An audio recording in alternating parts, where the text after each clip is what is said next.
Hi friends, welcome to Lasa fact channel. నేను మీ Lasya. Friends, మనకు నేతాజీ పేరు చెప్పగానే ఒక గంభీరమైన రూపం కళ్ళ ముందు కనిపిస్తుంది.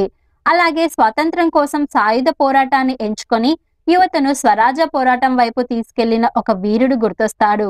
అంతేకాకుండా సుభాష్ చంద్రబోస్ జీవితంలో స్వతంత్ర పోరాటం ఆంగ్లేయులకు దొరకకుండా ఉండేందుకు ఒక చోట నుండి మరో చోటికి వెళ్లడం మాత్రమే ఉన్నాయని చాలా మందికి తెలుసు. కానీ ఆయనలో మరో కోణం కూడా ఉంది. బయటకు కటువుగా కనిపించే ఆయన జీవితంలో రొమాంటిక్, ఎమోషనల్ యాంగిల్ కూడా ఉంది. అంతేకాకుండా బోస్ లవ్ చేసి మరీ పెళ్లి చేసుకున్నారు. మరి ఆయన ఎవరిని ప్రేమించారు, ఆయన లవ్ స్టోరీ ఏంటో ఈ వీడియోలో కంప్లీట్ గా చూసేద్దాం. సో అంతకంటే ముందు మన ఛానల్ ని కొత్తగా చూస్తున్నట్లయితే వెంటనే మన ఛానల్ ని సబ్స్క్రైబ్ చేసుకొని పక్కనే ఉన్న బెల్ ఐకాన్ ని యాక్టివేట్ చేసుకోండి. సో ఇంకా లేట్ చేయకుండా let's get into the video.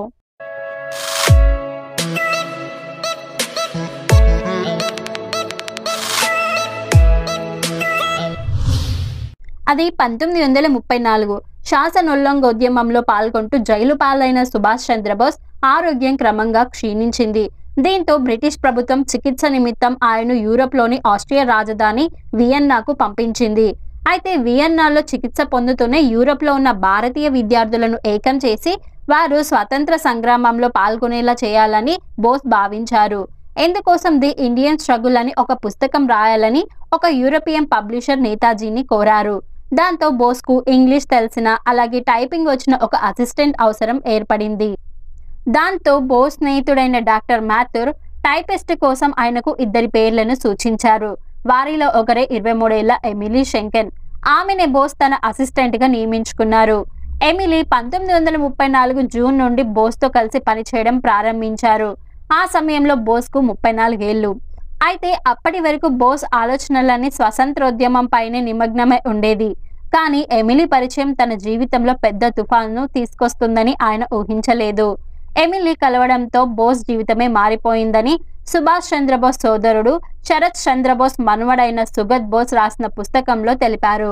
Emily 1910 January 26న ఆస్ట్రియాలోని Catholic కుటుంబంలో జన్మించింది. ఆమె తండ్రి ఓ పశు వైద్యుడు.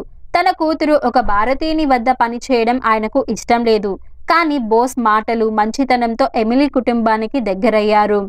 ఆ సమయంలో ఎమిలీ చురుకుదనం, పనితనం, ముక్కుసూటితనానికి బోస్ ముగ్ధుడయ్యాడు. దీంతో ఆమెను బెంగాలీ భాషలో భగిని అంటే ఆడపులి అని ముద్దుగా పిలిచేవారు. ఈ ప్రయాణంలో బోస్ మనసులో ప్రేమ చిగురించింది. బోస్ అంటే ఎమిలీకి కూడా చాలా ఇష్టం ఏర్పడింది. అయితే ప్రేమ విషయాన్ని మాత్రం ముందుగా బోసే వ్యక్తపరిచారు. ఎమిలీకి సుభాష్ చంద్రబోస్ తన ప్రేమను వ్యక్తపరిచిన విధానం కూడా చాలా బాగా ఉంది.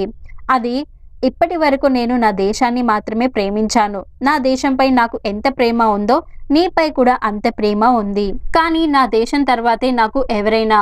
నా దేశం కోసం చేసే స్వతంత్ర పోరాటమే నాకు మొదటి భార్య. ఆ తర్వాత స్థానం నీదే అని ఎమిలీకి బోస్ తన ప్రేమను తెలిపారు. ఈ విషయాన్ని ఎమిలీ సుగత్ బోస్కు చెప్పుకొచ్చారు. అలాగే 1934 నుండి 36 మధ్య కాలంలో తన ఉనికి బయటపడకుండా ఉండడానికి సైనిక పోరాటంలో యూరోపియన్ దేశాల సహాయాన్ని తీసుకోవడానికి బోస్ నిరంతరం ఒక చోటు నుండి మరో చోటికి వెళ్లేవారు. ఆ సమయంలో ఎమిలీపై తనకు ఎంత ప్రేమ ఉండేదో తన లేఖల రూపంలో తెలిపేవాడు. 1936 మార్చ్ 5న రాసిన ఓ లేఖలో, మై డార్లింగ్, సమయం వస్తే మంచు కూడా కరుగుతుంది. ప్రస్తుతం నా హృదయం పరిస్థితి కూడా అలాగే ఉంది. నిన్ను ఎంతగా ప్రేమిస్తున్నానో రాయకుండా చెప్పకుండా నన్ను నేను ఆపుకోలేకపోతూ ఉన్నా. మై డార్లింగ్, నువ్వు నా హృదయ సామ్రాజ్ఞివి. కానీ నువ్వు నన్ను ప్రేమిస్తూ ఉన్నావా? భవిష్యత్తులో ఏం జరుగుతుందో నాకు తెలియదు. బహుశా జీవితాంతం జైల్లో బందీగా గడపాల్సి రావచ్చు. నన్ను కాల్చి చంపొచ్చు, లేదా ఉరి తీయొచ్చు. నేను మళ్ళీ నిన్ను చూడలేకపోవచ్చు.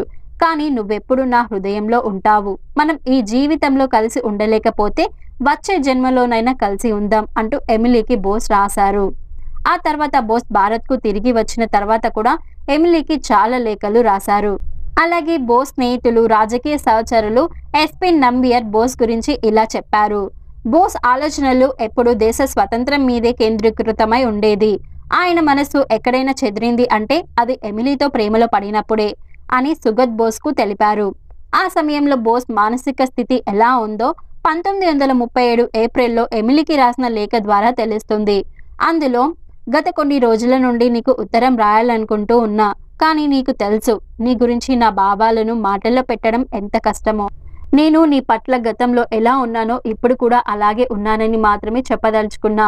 కానీ నీ గురించి తలుచుకోకుండా ఒక్క దినం కూడా గడవదు. నువ్వు ఎల్లప్పుడూ నాతోనే ఉన్నావు. నువ్వు కాకుండా నేను ఇతరుల గురించి ఆలోచించను కూడా ఆలోచించలేను. ఈ రోజుల్లో నేనెంత ఒంటరిగా దిగులుగా ఉన్నానో నీకు చెప్పలేను. కేవలం ఒకే ఒక్క విషయం నన్ను సంతోషంగా ఉంచుతుంది. అదే నాకు నీ మీదున్న ప్రేమ. రాత్రి పగలు నేను దాని గురించి ఆలోచిస్తూ ఉన్నాను. నాకు సరైన దారి చూపించాలని ఆ భగవంతుని ప్రార్థిస్తున్నా అంటూ ఆ లేఖలో రాశారు. ఇలా బోస్ ఎమిలీకి దాదాపు 165 లేఖలు రాశాడు. కానీ ఆ విషయం 1993 వరకు ఎవ్వరికీ తెలియదు. ఇక శరత్ చంద్ర బోస్ కుమారుడు శిశిర్ కుమార్ బోస్ భార్య అయిన Krishna Bose a true love story Emily and Subhash అనే పుస్తకాన్ని రాశారు. అందులో ఆమె సుభాష్ చంద్రబోస్ ఎమిలీల గురించి కొన్ని ఆసక్తికరమైన విషయాలు వెల్లడించారు. ఎమిలీ బోస్ల వివాహం డిసెంబర్ 27, 1937న ఆస్ట్రియాలోని బాడ్ గస్టైన్లో రహస్యంగా జరిగింది. అలాగే వీరికి 1942 నవంబర్ 29న వీరికి ఒక కూతురు కూడా పుట్టింది. వారు ఆమెకు ఇటలీ విప్లవ గారిబాల్డి భార్య, బ్రెజిల్ మూలాలు కలిగిన అనితా గారిబాల్డి పేరిట అనిత అని పేరు పెట్టారు. అయితే తమ వివాహాన్ని రహస్యంగా ఉంచాలని వారు నిర్ణయించుకున్నారు. అందుకే ఎమిలీ తమ పెళ్లి రోజు గురించి తప్ప మరి ఏ ఇతర వివరాలు వెల్లడించలేదని కృష్ణ బోస్ తెలిపారు. అయితే వారి కూతురు అనిత బోస్ మాత్రం తన తల్లి ఎమిలీ ఇతర భారతీయ స్త్రీలాగానే తలపై సింధూరం ధరించారని వివరించారు. అయితే వారిద్దరి మధ్య ఎంతో ప్రేమ ఉన్నా మేధోపరంగా వారిద్దరి మధ్య ఎంతో అంతరం ఉండేది అని కృష్ణ బోస్ తన పుస్తకంలో ఇలా తెలిపింది. ఎమిలీ భారతదేశంలోని పత్రికల కోసం వియన్నా నుంచి ఏదైనా రిపోర్టులు రాయాలని బోస్ సూచించారు. బోస్ సూచన మేరకు ఎమిలీ ది హిందూ మోడర్న్స్ రివ్యూలకు కొన్ని వ్యాసాలు రాశారు. అయితే ఆమె వార్తలను విశ్లేషించడంలో అంత దిట్ట కాదు. దీంతో బోస్ అనేక మార్లు వాటిని విమర్శించేవారని తెలిపారు. అలాగే 1937 ఆగస్టు 12న ఎమిలీకి రాసిన లేఖలో బోస్ ఇలా అన్నారు. నువ్వు భారత్ గురించి ఏవైనా కొన్ని పుస్తకాలు పంపమని రాశావు. కానీ వాటిని నీకు పంపినా లాభం లేదని అనిపిస్తుంది. ఎందుకంటే నీ వద్ద ఉన్న పుస్తకాలే ఇప్పటి వరకు నువ్వు చదవలేదు. నువ్వు సీరియస్గా లేనంత వరకు పుస్తకాలు చదవడంలో నీకు ఆసక్తి పెరగదు. వియన్నాలో నువ్వు చాలా పుస్తకాలే సేకరించావు. కానీ వాటన్నింటినీ నువ్వు చదవలేదని నాకు తెలుసు అని రాశారు. అయితే వివాహాన్ని రహస్యంగా ఉంచడం వెనుక అది తన పొలిటికల్ కెరీర్పై ప్రభావం చూపించే అవకాశం ఉందని బోస్ భావించి ఉండవచ్చు. అంతేకాకుండా ఒక విదేశీ వనితను పెళ్లాడారన్న ఇమేజ్ ఆయనపై ప్రభావం చూపే అవకాశం ఉంది. అంతేకాకుండా శరత్ చంద్రబోస్ కార్యదర్శి ప్రముఖ రచయిత నిరాజ్ సి చౌదరి 1989లో రాసిన ద హ్యాండ్ గ్రేట్ అనార్క్ ఇండియా 1921-1952 అన్న పుస్తకంలో బోస్ వివాహం గురించి తనకు తెలిసినప్పుడు షాక్ తగిలిందని, మొదటి యుద్ధం తర్వాత ఆయన తన సెక్రటరీ అయిన ఒక జర్మన్ మహిళను పెళ్లాడినట్లు నాకు తెలిసిందని తెలిపారు. అలాగే ప్రముఖ విద్యావేత్త రుద్రాంశు ముఖర్జీ బోస్ మరియు జవహర్లాల్ నెహ్రూ జీవితాలను పోలుస్తూ Nehru and Bose parallel lifes అనే పుస్తకాన్ని రాశారు. అందులో ఆయన బోస్ నెహ్రూలపై వారి భార్యల ప్రభావం గురించి రాసుకొచ్చారు. ఆ పుస్తకంలో ముఖర్జీ సుభాష్ ఎమిలీలు మొదటి నుంచి తమ బంధం ప్రత్యేకమైనదని, క్లిష్టమైనదని గుర్తించారు. వారిద్దరి మధ్య జరిగిన సంభాషణలను బట్టి ఈ విషయం మనకు తెలుస్తుంది. ఎమిలీ మిస్టర్ బోస్ అని పిలిస్తే బోస్ ఆమెను మిస్ షెంకెల్ లేదా పెల్ షెంకెల్ అని పిలిచేవారని రాశారు. ఆ తర్వాత సుభాష్ చంద్రబోస్ 1942 డిసెంబర్లో తన కూతుర్ని చూసేందుకు వియన్నా వెళ్లారు. ఆ తర్వాత ఆయన సోదరుడు శరత్ చంద్రబోస్కు బెంగాలీలో రాసిన లేఖలో తన భార్య, కూతురు గురించి తెలిపారు.